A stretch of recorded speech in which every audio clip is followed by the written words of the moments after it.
The old mansion stood on a hill, dark, imposing. Inside, a dusty mirror hung in the hallway. It reflected nothing, no light, no colour, just emptiness.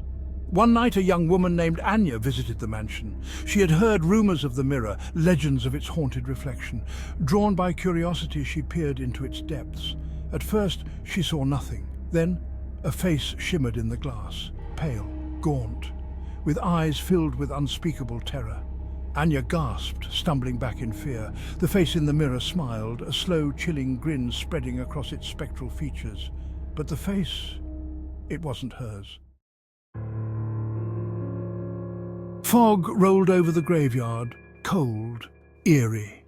The air was thick with an unsettling chill, making every breath feel heavy and foreboding. Among the weathered tombstones, a group of friends gathered. Their faces were lit by the pale moonlight, casting long shadows that danced eerily on the ground. They dared each other to stay until midnight.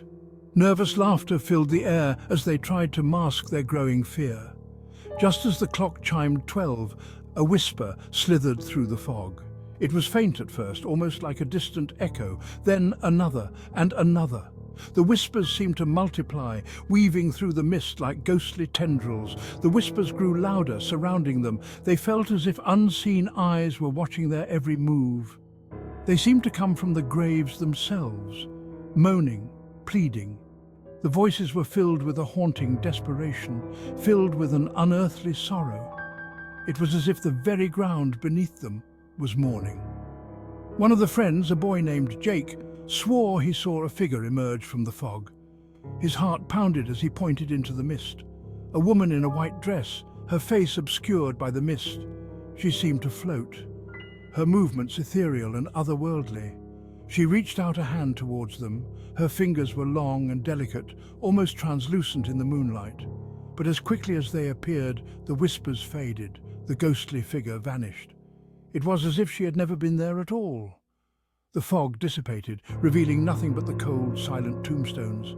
The air was still, and an eerie silence settled over the graveyard, except for a single white rose lying on the ground. Its petals were pristine, untouched by the night's events. It hadn't been there before, a silent reminder of the night's mysterious encounter. The antique shop was crammed with forgotten treasures, each item holding a story of its own, waiting to be discovered. Dolls stared with vacant eyes, their expressions frozen in time, as if they were silently observing the world around them. Clocks ticked with borrowed time, their rhythmic sounds echoing through the dimly lit room, adding to the eerie atmosphere. Among them sat a clown doll, its presence almost demanding attention amidst the clutter. Its painted smile seemed to widen, a sinister grin that sent shivers down the spine of anyone who dared to look. Its beady eyes followed your every move, giving the unsettling impression that it was alive. A young girl named Lily begged her mother to buy the doll, captivated by its colourful attire and mysterious allure. The mother, sensing something amiss, refused, her instincts warning her of the doll's malevolent aura. That night, Lily couldn't shake the feeling of being watched, a cold chill creeping up her spine as she lay in bed. The clown doll's painted smile haunted her dreams, turning them into a nightmarish landscape of fear and dread. When she woke up, she found the doll sitting on her nightstand, its presence inexplicable and terrifying. Its beady eyes glinted in the morning light as if mocking her confusion and fear. Lily was certain she had left it at the store, hadn't she? Her mind raced with questions and doubts. But the truly terrifying thing was the doll's hand was in a different position than before, as if it had moved on its own. The road stretched endlessly into the night, dark, desolate. The fog hung thick in the air, making the road ahead almost invisible. A lone car sped through the darkness, its headlights cutting through the dense fog like knives.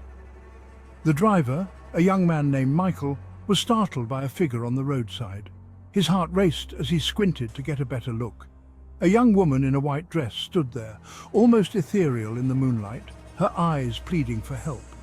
He stopped to help, surprised to see anyone out here at this hour. The isolation of the road made her presence even more mysterious. She got in, her touch icy cold, sending shivers down Michael's spine. Her silence was almost as chilling as her touch. She spoke of a town up ahead, her voice a hushed whisper, barely audible over the hum of the engine. Her words seemed to hang in the air, heavy with an unspoken sorrow. Michael, filled with a growing unease, drove on. The road seemed to stretch on forever, the fog growing thicker with each passing mile. But when he reached the town, the woman was gone. He searched everywhere, nothing. It was as if she had vanished into thin air. Confused and shaken, he stopped at a nearby diner. The warmth of the diner was a stark contrast to the cold, eerie night outside. He told his story to the waitress, who listened with wide eyes. Her expression grew more and more concerned as he spoke. "That's strange," she said, her voice trembling. Her hands shook as she placed a cup of coffee in front of him. "That sounds exactly like the girl who died on this road 20 years ago." She pointed to an old photograph on the wall, showing a young woman in a white dress. "They say she's still looking for a ride home?" Michael's blood ran cold. The realization hit him like a ton of bricks. He rushed back to his car, desperate to escape the town. His mind raced with thoughts of the ghostly encounter, but as he started the engine, he heard a soft whisper in the back seat. His heart pounded in his chest. "You forgot to take me home!" The whisper sent chills down his spine, and he dared not look back. Thank you for watching. Subscribe, like and share. Stay shadowy.